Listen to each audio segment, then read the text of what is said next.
Death reversed. As with the upright meaning, the appearance of the Death card does not necessarily, or even usually, indicate physical death. It is important to bear in mind that in most circles, it is considered irresponsible for readers to predict physical death, as we are creatures with free will, and such things are not written in stone. This card, whether upright or reversed, simply indicates transformation and change. General, when death appears in reverse, it often indicates that the changes that are likely to be coming in the querent's life are of a less intense nature than the changes indicated by the upright card. Again, it bears repeating that the energy of this time is not just change or destruction, it is change or destruction followed by renewal. Almost without exception in life, when one door may closes, another is opening. Will you have the courage to step through? Work, you may be dealing with a quiet undercurrent of dissatisfaction in your working life. When this card appears in reverse, it does not mean that you should just ignore these feelings, it means you should give serious consideration to exactly what you are feeling, and why, and what you can do about it. Do not attempt to put all of the blame on others. As with the upright meaning in this context, you may benefit most from a complete change of field. If you are interested in doing so, make the leap, and know that you can do it. Love, as with the upright meaning of this card, if you are clinging to a relationship that you are deeply unhappy in because you don't want to let go of the familiar, or because you hate to be alone, you are doing neither yourself or your partner any favors. However, when the card is in reverse, the problems are likely to be less major than they would be if the card was showing upright.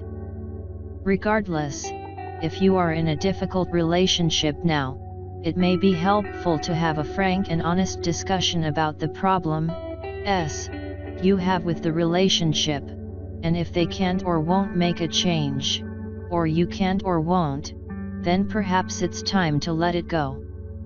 If you can be brave and take the chance of leaving the security of this relationship, you can find one that works much better. But first, you have to face the problem, and try to fix it. Not all relationships are fixable. Don't beat your head against a wall for very long. You'll know when it's long enough. If you are single and looking for love now, there may need to be a transformation in how you see yourself / an increase in your self-esteem in order for love to come to you. Give it some thought. Finances, there may be some changes looming in your financial situation when this card appears. Don't be fearful, just be very prudent about how, when, and where you make use of your resources. If there is a downturn in your finances, know that it is unlikely to last forever. Do your part, and all will be well. Don't expect windfalls out of thin air. Health, when this card is in reverse in a reading looking at health issues, it's important to keep your stress level manageable in order to stay in good health now. If you are experiencing some health issues which you generally try to treat yourself, the time may be coming soon when you'll need to see a medical practitioner. Do not hesitate. The problems are unlikely to be major and you may find yourself wondering something like, why didn't I do this a long time ago? Spirituality, anytime this card appears in any configuration or context, it is particularly important to cultivate a positive attitude. Even if you are in the midst of a deep depression, know that this too shall pass. It will pass more quickly and less painfully if you allow yourself to reach out for help. Don't fight change. Allow yourself to feel what you feel, but don't wallow in pain or sorrow. If you need help pulling yourself away from any pain or loss that you are suffering, reach out. We were not sent to this world to suffer endlessly. Even when it seems we have nothing but our bodies, there are always steps we can take. Take your steps, and help others to take theirs. You have more to offer to the world than you realize.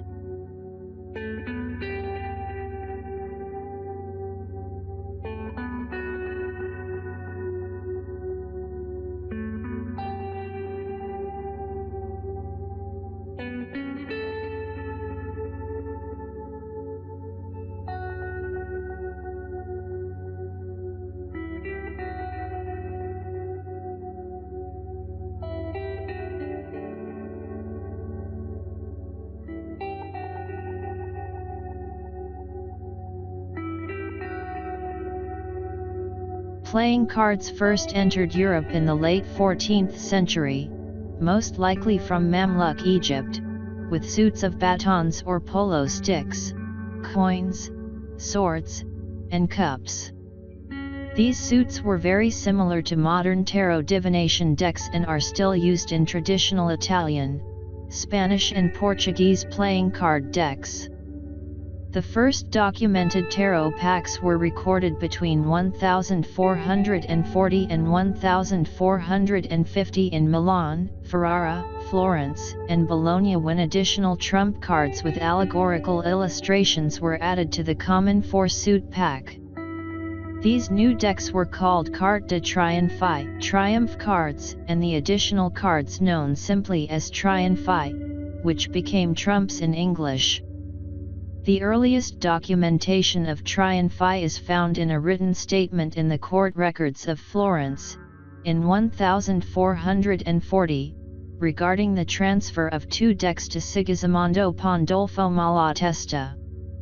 The oldest surviving tarot cards are the 15 or so Visconti Sforza tarot decks painted in the mid-15th century for the rulers of the Duchy of Milan. A lost tarot-like pack was commissioned by Duke Filippo Maria Visconti and described by Marciano da Tortona probably between 1418 and 1425, since the painter he mentions, Michelino da Bisazzo, returned to Milan in 1418, while Marciano himself died in 1425.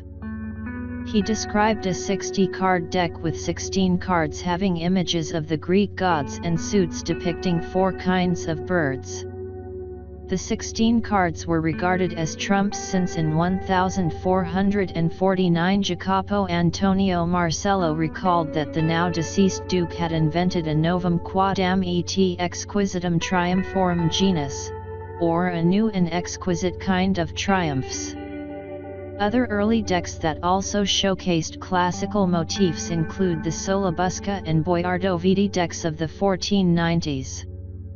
In Florence, an expanded deck called Minchiate was used.